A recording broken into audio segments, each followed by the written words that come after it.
በውበት በጥራትና እጅግ በዘመነ የኑሮ ዘይቤ የተቃኘ ግዙፍ የመኖሪያ መንደር ካሚባራ ፕሮፐርቲስ ከወዳጅነት ፓርክ አጠገብ በ36000 ካሬ ላይ ያረፈው የመኖሪያ መንደራችን ላይ ውብ የፓርክና የከተማ እይታ ያላቸው ከባለ 1 እስከ ባለ 4 መኝታ አፓርትመንቶች ለሽያጭ አቀርበናል። ይህ ግዙፍ ፕሮጀክት ሲጠናቀቅ በውስጡ ግዙፍ የገበያ ማዕከል፣ የበረዶ መንሸራተቻ፣ የተለያዩ የጤና መጠበቂያ መገልገያዎች፣ የልጆች መጫወቻ እንዲሁም ለእርሶና ለቤተሰቦ ምቹና የዘመነ ህይወት የሚያጎናጽፉ የጋራ መገልገያዎችን ይይዛል። 100% ስትራክቸራል ግንባታቸው የተጠናቀቁ መኖሪያ ቤቶቻችንን ለደንበኞቻችን ለማስረከብ እየተዘጋጀን ነው። አሁን ደግሞ ስትራክቸራል ግንባታቸው 25% የደረሱ ቤቶች ላይ እስከ 30% የሚደርስ ቅናሽ አድርገን በመሸጥ ላይ እንገኛለን።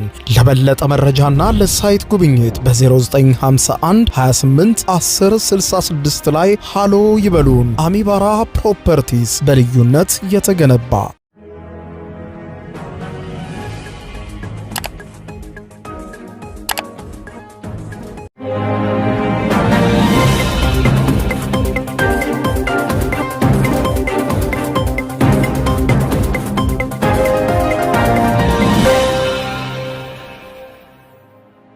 ጤና ይስጥልኝ ክቡራትና ክቡራን የዩቲዩብ ቻናል ቤተሰቦች፣ አመሻሹን የተሰሙ ሰበር መረጃዎችን ይዤ ቀርብ ያለው በርከት ያሉ ሰበር መረጃዎች ዩቲዩብ ላይ ሲጫኑ ቀድሞ ለእናንተ የማስታወቂያ መልእክት ወይም ኖቲፊኬሽን እንዲደርሷችሁ የዩቲዩብ ቻናሌን ሰብስክራይብ በማድረግ የደወል ምልክቷን መጫን አትዘንጉም።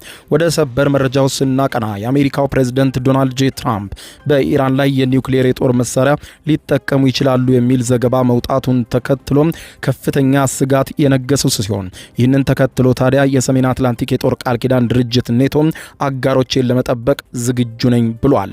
ይህንንም ተከትሎ ኢራን በሰጠችው ምላሽ ደግሞ አሜሪካ በኒውክሌር የጦር መሳሪያ የምታጠቃን ከሆነ እኛም ተመጣጣኝ የሆነ በመታችን መሳሪያ ለመምታት ዝግጁ ነን ብለዋል።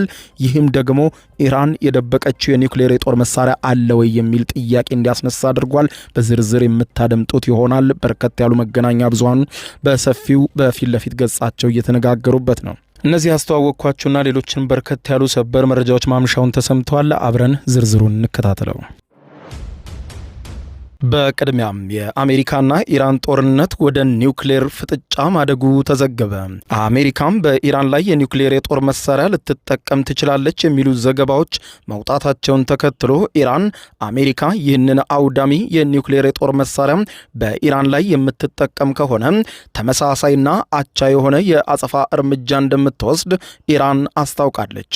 በዛሬው ዕለት ለሀገር ውስጥ መገናኛ ብዙሃን ማምሻውን መግለጫ የሰጡት የኢራን ፓርላማ የብሔራዊ ደህንነትና የውጭ ጉዳይ ፖሊሲ ኮሚሽን አባል የሆኑት ፋዳ ሁሴን ማሌክ ናቸው። የአሜሪካው ፕሬዝዳንት ዶናልድ ጄ ትራምፕ በኢራን ላይ የኒውክሌር የጦር መሳሪያ ሊሰነዝሩ ይችላሉ የሚለው ስጋት ምን ያክል እንደሚገምቱትና እንደሚፈሩት የተጠየቁት ማሌክ ሲመልሱ በፕሬዝዳንት ዶናልድ ጄ ትራምፕ በኩል ያልታሰበና ጥድፊያ የተሞላበት እርምጃ ሊወሰድ አይችልም ብዬ ሙሉ በሙሉ ስጋቱን ማስወገድ አልፈልግም። ነገር ግን እንዲህ አይነቱ ድርጊት ዓለምን እጅግ አደገኛና አውዳሚ ወደ ሆነ ጦርነት ውስጥ ሊከታት ስለሚችል ይህንን ለማድረግ የሚደፍሩ ይመስለኛል ብዬ መናገርም አልችልም። ትራምፕ ያረጉታል ብዬ አልገምትም ብለዋል። አክለውም ነገር ግን እንዲህ አይነቱ እርምጃ በአሜሪካ በኩል ከተወሰደና አሜሪካም በኢራን ላይ መጨረስ ያቃታትን ወይም ማሸነፍ ያቃታትን ጦርነት በኒውክሌር ለመገላገል ካሰበች እንዲህ አይነቱን እርምጃም ከወሰደች የኢራን እስላማዊ አብዮታዊ ሪፐብሊክ ዝም ብላ አትመለከትም። እንደ ኢራን ሪፐብሊክ የምንሰጠው የአጸፋ ምላሽ በእኛ ላይ ጥቅም ላይ ከዋለው የጦር መሳሪያ አይነት ጋር ተመጣጣኝ የሚሆን ነው ሲሉ ተናግረዋል። አሜሪካ የኒውክሌር ጦር መሳሪያ ተጠቅማ ኢራንን ካጠቃች ይህም ማለት ኢራንም በተራዋ የኒውክሌር ጦር መሳሪያ ትጠቀማለች ማለት ነው ወይ ተብሎም ቃል በቃል ለቀረበላቸው ጥያቄ ማሌክ ሲመልሱ አሜሪካ ምንም አይነት የጦር መሳሪያ ብትጠቀም ኢራን ለዚያ አቻ የሆነ ምላሽ ትሰጣለች ሲሉ ገልጸዋል። ሆኖም ግን ማሌክ በዚህ መግለጫቸው ላይ ኢራን የኒውክሌር ጦር መሳሪያ እንዳላት በግልጽ አላረጋገጡም። ይሁን እንጂ የማሌክን ንግግር የወሰዱ የተለያዩ መገናኛ ብዙሃን እንኳን ኢራን ከዚህ ንግግሯ ጀርባ ምን አለ የሚለውን ለማወቅ እየገመቱ ነው።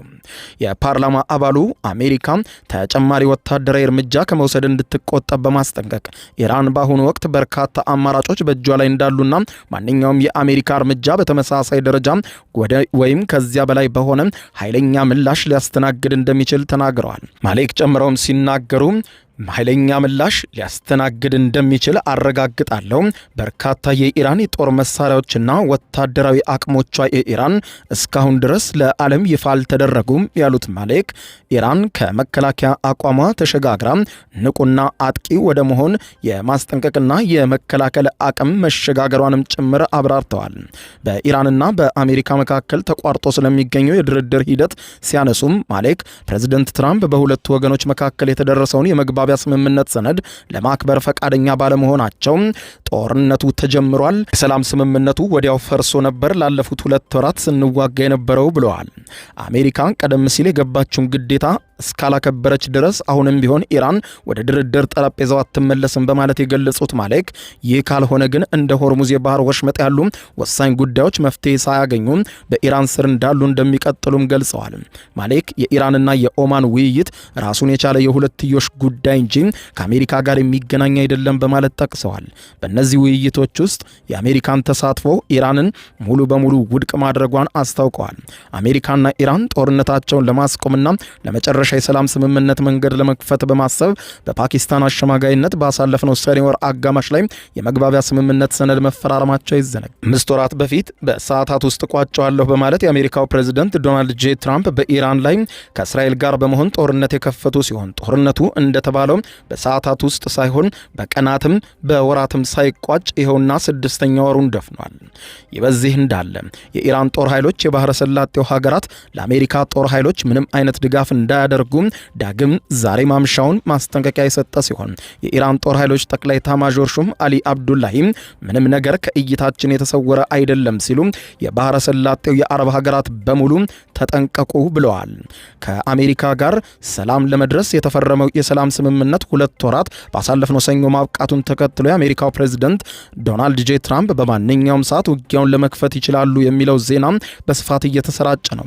ፋርስ የዜና ወኪል የኢራኑ እንደገለጸው ከሆነ አብዱላሂ በቀጠናው በሚገኙ የአሜሪካ የጦር ሰፈሮች ውስጥ በርካታ ወታደራዊ አውሮፕላኖች በተለይም ነዳጅ ጫኝና አቅራቢ አውሮፕላኖች መገኘት ያለ አስተናጋጅ ሀገራቱ እውቅና ሊከወን እንደማይችልና ይህንንም ለማስተባበል አዳጋች መሆኑን አብራርተው የአሜሪካ የጦር መሳሪያ ያለባቸው የአረብ ሀገራት በሙሉ ምንም ማርጋችሁ ልታስተባብሉት ስለማትችሉ አንድ ጥይት ከተተኮሰብን 40 ሚሳኤል ጠብቁ ብለዋል። አጥቂ ለሆነው የአሜሪካ ጦር ማንኛውም አይነት እርዳታና ምቹ ሁኔታና መሬትን መፍቀድ ጭምር ከአሜሪካ ወታደራዊ ኃይሎች ጋር አብሮ እንደመሳተፍ ነው ኢራን የምትቆጥረው ሲሉ አብዱላሂ በአጽንኦት አሳስበዋል። አሜሪካና ኢራን ውጥረት ጋር በተገናኘ የአልዊፋቂ ጋዜጣ ዋና አዘጋጅ የሆኑት ሞክታር ሀዳዲ ፕሬዚደንት ትራምፕ ውሎ አድሮ ከያዙት ጠንካራ አቋም ወደ ኋላ በማፈግፈግ አሁን ያለውን የመግባቢያ ስምምነት ሰነድ ለማክበር ይገደዳሉ የሚል እምነት እንዳላቸው ተናግረዋል። ሀዳድ የትራምፕን ስትራቴጂ ሲገልጹ መጀመሪያ ላይ እጅግ የተጋነኑና ከፍተኛ ፍላጎቶችን በማቅረብ የሚጀምርና በመጨረሻም ወደ ኋላ የሚያፈገፍግ ነው ትራምፕ ብለዋቸዋል። ሀዳድ ለአልጀዚራ የዜና ወኪል ሲናገሩ ኢራን የአሜሪካው ፕሬዝደንት ይህንን በሚገባ የታወቀ ባህሪ በልምድ አይተዋለች። በሳቸው ሁልጊዜም ወደ ድርድር የሚገቡት እጅግ ከፍተኛ በሆነ ጣሪያ ላይ ሆነው ነው ብለዋል። አክለውም በመጨረሻ ላይ ግን ይህ አለመግባባት ለአሜሪካው ፕሬዝደንት እየሰፋ ሲመጣ ወደ ኋላ ማፈግፈጋቸውን መመለሳቸውና የመግባቢያ ስምምነቱን አክብረው ለመቀጠል መገደዳቸው አይቀርም ብዬ አምናለሁ ሲሉ አስተያየታቸውን ሰጥተዋል። በተመሳሳይ ጊዜ ሀዳድ ኢራን ከዩናይትድ ስቴትስ ጋር ለሚኖራት ረዘም ያለ ግጭት ራሷን እያዘጋጀች መሆኑን በማስገንዘብ ኢራን የዋሽንግተንን የፖለቲካ ምርጫ ካላንደር እየጠበቀች ነው የሚለውን መላምትም ሙሉ በሙሉ ውድቅ አድርገዋል። ኢራን በአሜሪካ የአጋማሽ ዘመን ምርጫዎች ላይ ተስፋን ጥላለች የሚልም ምንም አይነት ሰው ቢኖር ይህ ፈጽሞ የተሳሳተ አመለካከት ነው ያሉት ሀዳድ የኢራን ወገን በአሜሪካ ፕሬዝዳንት ላይ በመሰረቱ ምንም አይነት እምነት የለውም ሲሉ አብራርተዋል። በሆርሙዝ የባህር ወሽመጥ ዙሪያ ያሉትን ጉዳዮች ጨምሮ የመግባቢያ ስምምነቱን ተግባራዊ ከማድረግ ጋር በተያያዘ የተፈጠሩ አለመግባባቶች ምክንያት የሁለቱ ሀገራት ውይይት ቆሞ ይገኛል። ይህ የቅርብ ጊዜ ውጥረት የተቀሰቀሰው በፌብሩዋሪ 28 አሜሪካና እስራኤል በኢራን ላይ የጋራ ጥቃት መሰንዘራቸውን ተከትሎ ሲሆን ይህንንም ተከትሎ ኢራን በመላው ቀጠና የሚገኙ የአሜሪካና የእስራኤል ኢላማዎችን እንዲሁም የአሜሪካ ንብረቶችና የጦር ሰፈሮች ላይ ከፍተኛ የሆነ ውድመት ማድረሷ ይታወቃል። የሆርሙዝ የባህር ወሽመጥ ደህንነትን በተመለከተ አዲስ እቅድም ይፋ ተደርጓል። የኢራን መንግስት ቴሌቪዥንና ሬዲዮ ጣቢያ በሆነው IRIB ዘገባ መሰረት ማምሻውን እንዳለው የኢራን ፓርላማ አባል የሆኑት ኢብራሂም ሬዛኢ ማምሻውን እንደገለጹት የቀረበው የሆርሙዝ የባህር ወሽመጥ የደህንነት እቅድ የዚህን ስትራቴጂካዊ የውሃ መስመር አስተዳደር ክትትልና ፍተሻ ሙሉ በሙሉ በኢራንና በጦር ኃይሎች ጠቅላይ ኤታማዦር ሹም ጽህፈት ቤት ቁጥጥር ስር ብቻ የሚያደርግ ነው ብለዋል። ሬዛኢ እንደሚያብራሩት ይህ እቅድ ጥላት ናቸው ተብለው የሚታሰቡ በስለላ ተግባራት ላይ የተሰማሩ ወይም በኢራን የብሔራዊ ደህንነት ላይ ስጋት የደቀኑ ማንኛቸውንም መርከቦች ወደ ወሽመጡ እንዳይገቡ ሙሉ በሙሉ ይከላከላል። በእቅዱ መሰረትም የጦር ኃይሎች ጠቅላይ ኤታማዦር ሹም ጽህፈት ቤት በወሽመጡ በኩል ከሚያልፉ መርከቦች የትራንዚትና የአገልግሎት ክፍያዎችን ለመሰብሰብ የሚያስችሉ ደንቦችን ያወጣል። ሬዛኢ አክለውም በዓለም ላይ በየትኛውም ቦታ የኢራን ጥቅሞች ላይ ጉዳት ከደረሰ ኢራን ተጠያቂ ነው ብላ በምታስበው ሀገር ላይ ታሪፍ በመጨመር ወይም ንብረቶችን በሆርሙዝ የባህር ወሽመጥ ውስጥ በመያዝ ጠንካራ ያጸፋ እርምጃ ልትወስድ ትችላለች ብለዋል። ወደ አውሮፓ ስንሻገር የሰሜን አትላንቲክ የጦር ቃል ኪዳን ድርጅት ኔቶ ማንኛውንም ስጋት ለመመከትና ምላሽ ለመስጠት ዝግጁ መሆኑን የህብረቱ ባለስልጣን ዛሬ ማምሻውን አረጋገጡ። ይህ የተባለው የዩናይትድ ስቴትሱ ፕሬዝዳንት ዶናልድ ጄ ትራምፕ ጦርነቱን የሚያባብሱ ከሆነ ኢራን በአውሮፓ ውስጥ በሚገኙ የአሜሪካ ወታደራዊ ኢላማዎች ላይ ጥቃት ለመሰንዘር እያሰበች ነው የሚሉ ዘገባዎች በስፋት መውጣታቸውን ተከትሎ ነው። ኢራን ከዚህ ቀደም በተደጋጋሚ እንዳስታወቀችው ጦርነቱ ዳግም ካገረሸ የኢራን ጥቃት ከመካከለኛው ምስራቅ ባሻገርም ወደ አውሮፓ ሊዘልቅ እንደሚችል በተደጋጋሚ ማስጠንቀቋ ይታወሳል። ይህንን ተከትሎ ኔቶ በተጠንቀቅ ቆሜያለሁ ብሏል። ታዋቂው ጋዜጣ ፋይናንሻል ታይምስ ዛሬ አመሻሹን ባወጣው ዘገባ ለኢራን መንግስት ቅርብ የሆኑ ምንጮችን ጠቅሶ እንደዘገበው ትራምፕ ግጭቱን የሚያባብሱ ከሆነ ኢራን በአውሮፓ በሚገኙ የአሜሪካ ወታደራዊ ኢላማዎች ላይ ጥቃት ለመፈጸም በጥልቀት መመዘኗን አስታውቋል። ለዚህም ዘገባ ምላሽ የሰጡት የኔቶ ባለስልጣን ወታደራዊ ህብረቱ የሰሜን አትላንቲክ የጦር ቃል ኪዳን ድርጅት ወይም ኔቶ ማንኛውንም ስጋት በአውሮፓ ምድር ለመመከትና መልሶ ለማጥቃት ዝግጁ መሆኑንና ሁሉንም አጋሮቹን ለመከላከል ሁልጊዜም አስፈላጊውን ሁሉ ያደርጋል ብለዋል። ከሁለተኛው የዓለም ጦርነት በኋላ በ1949 የተቋቋመው የሰሜን አትላንቲክ የጦር ቃል ኪዳን ድርጅት ኔቶ በይፋዊ ድረገጹ ላይ እንደሰፈረው ዋና ዓላማው በግለሰብ ነጻነት፣ በዲሞክራሲ፣ በሰብአዊ መብቶችና በህግ የበላይነት የጋራ እሴቶች ላይ በመመስረት በአውሮፓና በሰሜን አሜሪካ ዘላቂ ሰላምን ማረጋገጥ ነው ይላል። የህብረቱ እጅግ መሰረታዊ መርህ ተብሎ የሚጠቀሰው የጋራ መከላከያ ሲሆን ይህም ማለት ከኔቶ አባል ሀገራት መካከል አንዷ ጥቃት ከደረሰባት ህብረቱ ይህንን ጥቃት በሙሉ የኔቶ ሀገራት ላይ እንደተሰነዘረ ጥቃት አድርጎ ይቆጥረዋል።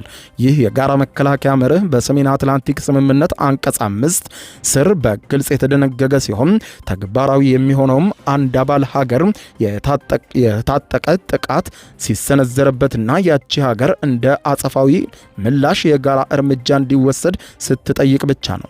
የስምምነቱ አንቀጽ 6 ደግሞ የኔቶን የጋራ መረዳዳት ግዴታን በተወሰነ መልክዓ ምድራዊ ክልል ላይ ይገድባል። ይህም በዋናነት ከትሮፒክ ኦፍ ካንሰር በስተሰሜን በሚገኘው የሰሜን አትላንቲክ አካባቢ ላይ ብቻ የተወሰነ ያደርገዋል ሲል ያስቀምጣል። የኔቶ ታሪክ እንደሚያሳየን አንቀጽ 5 ተግባራዊ የተደረገበት የመጀመሪያውና ብቸኛው ጊዜ እንደ አውሮፓውያን አቆጣጠር መስከረም 11 ቀን 2001 ዓመተ ምህረት በዩናይትድ ስቴትስ ላይ ከተፈጸመው አሰቃቂ ጥቃት በኋላ ነው። በዚያም ምክንያት የኔቶ አጋሮች ወደ አፍጋኒስታን በተደረገው ከባድ ወታደራዊ ዘመቻ ላይ መሳተፋቸው መዘገቡ አይዘነጋም። ይህ በዚህ እንዳለ ወደ እስራኤል ስናቀና የእስራኤል ጦር ዓለም አቀፉ ግዘትን ባስከተለው ጋዛ ውስጥ በ5 ዓመቷ ሂንዳ ራጃብ ላይ የተፈጸመው ግድያ ላይ የወንጀል ምርመራ እንዲካሄድ ማዘዙ ተዘገበ። የፊሊስጤማዊቷ ሕፃን ግድያ በበርካታ የዓለም ሕዝብ ዘንድ ትኩረትን ያገኘው ከ6 የቤተሰቦቿ አባላት ጋር እየተጓዙ ሳለ በመኪናዋ ላይ በእስራኤል ወታደሮች ተኩስ ከተከፈተባቸው በኋላ ለአደጋ ጊዜ ሰራተኞች እየቃተተች ስትናገር የተቀረጸው ቪዲዮ ከተሰራጨ በኋላ ነው። ሕፃኗ በርካታ የቤተሰብ አባላቶቿም በእስራኤል ወታደሮች ከተገደሉበት ከዚያ ጥቃት ተርፋ የነበረ ቢሆንም ኋላ ላይ ግን ከዘመዶቿና እርዳታ ሊሰጡት በሚችሉ በአምቡላንስ ከመጡ 2 ሐኪሞች ጋር አስክሬኗ ተገኝቷል። የእስራኤል ጦር ባወጣው መግለጫም በመረጃዎች ላይ ምርመራ መደረጉን ጠቅሷል። ይህንንም ተከትሎ የጦር ሰራዊቱ የወንጀል ምርመራ ክፍል ክስተቱ ላይ የወንጀል ምርመራ እንዲያደርግም ተወስኗል ብሏል። የእስራኤል ጦር ሂንዲና ቤተሰቦቿ ይጓዙበት በነበረው ተሽከርካሪ ላይ ተኩስ መከፈቱን ሲያምን ለመጀመሪያ ጊዜ ሲሆን ከዚህ ቀደም የእስራኤል ሰራዊት አደረኩ ባለው ምርመራ አንድም ወታደሩ ጥቃት በተፈጸመበት ስፍራ ላይ እንዳልነበረ ተናግሮ ነበር። ሕፃኗ ሂንዲ ራጃን እንዲሁም ቤተሰቦቿ ተኩስ የተከፈተባቸው ከጋዛ ጦርነት የፈንጂ ድብደባ ለመሸሽ እየተጓዙ በነበረበት ወቅት ነው። በጥቃቱ በርካታ የቤተሰብ አባላቶቿ ሲገደሉ ሂንዲ ከፊሊስጤም ቀይ ጨረቃ ማህበር ለተደረገላቸው ጥሪ ምላሽ ሰጥታም ነበር። በስልክ ለሚያናግራት ሰው እንዲያድናት ስትለምነው የሚሰማው ድምጿ ከባድ ተኩስ ተሰምቶ ተቋርጧል። የሕፃኗን ሕይወት ለማትረፍ የሞከረው አምቡላንስም በከባድ መሳሪያ ተመቶ የሂንድ የቤተሰቦቿና የአምቡላንሱ ሰራተኞች አስክሬን በኋላ ላይ ተገኝቷል። በቪዲዮ ተቀርጾ የሕፃኗ ጉዳይ ከወጣ በኋላም በመላው ዓለም በበርካቶች ዘንድ መነጋገሪያ ሆኖ ቆይቶ ነበር። ክቡራን አድማጮች ለሰዓቱ ብታደምጧቸው መልካም ናቸው ያልኳቸው አጫጭር መረጃዎች የሰማችኋቸው ነበሩ። ከሰዓታት በኋላም በሌላ መረጃ ተመልሰን እስከምንገናኝ በያለንበት የዓለም ዳር ቸር እንቆይ።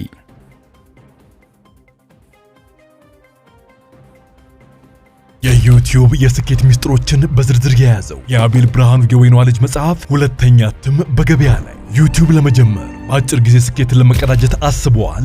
ዩቲዩብ ብጀምር ስንት ብር አገኘሁም ብሎ አስበዋል? እንግዲያውስ በዩቲዩብ 2 የወርቅ 3 የብር ሽልማቶችን ያገኘው የአቤል ብርሃኑ የወይኗ ልጅ የዩቲዩብ ሚስጥሮች መጽሐፍ በዝርዝር ሁሉንም ያብራራሉታል። ዛሬውኑ ገዝተው ህልሞን እውን የሚያደርጉበትን የዩቲዩብ የስኬት መንገድ ይጀምሩ። በሀገር ቤት አከፋፋይ አዲስ አበባ ሜክሲኮ ኮሜርስ መጽሐፍት መደብር። በውጭ ሀገራት ለምትገኙ ከአማዞን ላይ ብታዙ በቀናት ውስጥ ደጁ ይደርሳል። የአማዞን ሊንኩን እዚህ ቪዲዮ ኮሜንት ላይ ያገኙታል። የዩቲዩብ ሚስጥሮች፣ ዘመኑ ጋር ተፈላጊ መጽሐፍ።